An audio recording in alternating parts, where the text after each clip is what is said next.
Here's a super easy, super fun, reusable hair wrap tutorial. Follow along. Get 6 strings triple the length of your hair. These are the colors I chose. Next, at the end of the strings, create a slip knot. This slip knot will be used to attach to your hair. After that, make a knot at the end of the slip knot. It should look something like this. We can then attach that loop to something like a carabiner, which you can then attach to something that'll hold it. I used a water bottle. To start your hair wrap, grab one of the strings and start wrapping it around all the other strings, including the short ends of the loop.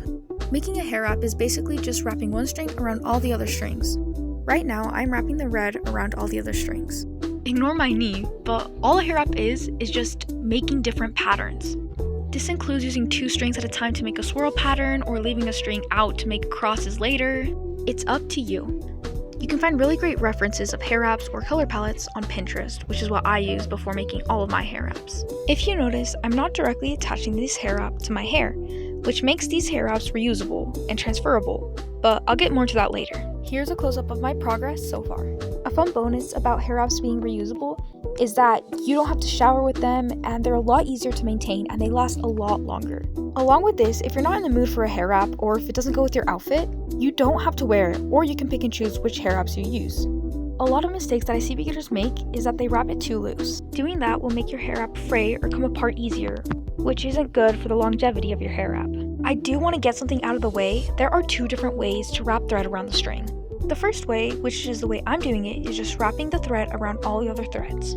This way is fast and efficient, however, it's not super secure, at least compared to the other way. The second way is to make a knot on the string each time you wrap it around the threads. Even though this way is a lot more secure, it is a lot more time consuming.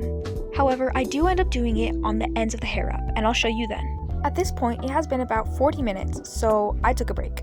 We're back a day later, and this is what 40 minutes worth of work looks like.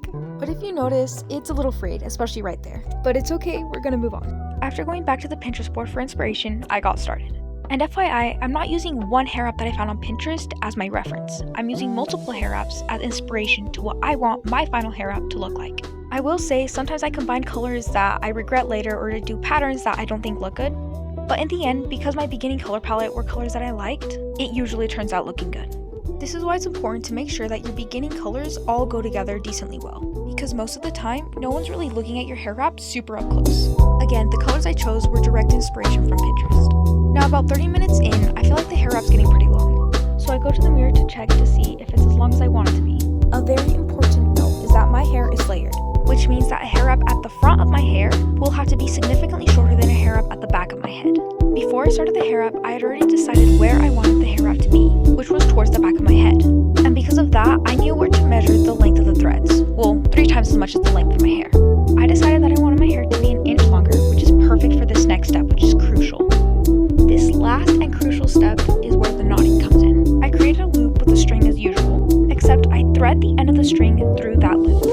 This creates a knot, which is really important to do at the end of your hair wrap because it'll make it so that if anything frays, the entire hair wrap won't come undone. As you can see, I'm doing this with the white thread, and I'm going to speed up the rest of it because you guys have already seen it 3 times. I like to do this with every string that I'm going to use with the last inch or so of my hair wrap. This really helps the hair wrap stay secure, and I strongly recommend it. I would like you guys to see the difference between the knotting versus just the wrapping. The bottom white section is the knotting, and you can see it's a lot bumpier than the top section, which is just the wrapping. So if you want your hair wrap to look chunky, which is super cute, then do the knotting, but it does take more time. If you want your hair wrap to look smoother and take less time, then just do the wraparound, which is what I do. Next, once you're done with your hair wrap, you're going to create a knot at the very end of the string. This is just a simple knot as you can see, but you want to get it as close to the base of your hair wrap as possible. Next, you're going to cut off the excess, leaving about a centimeter or so of string. This is optional, but I like to burn the ends of the string just a little bit so that they don't fray.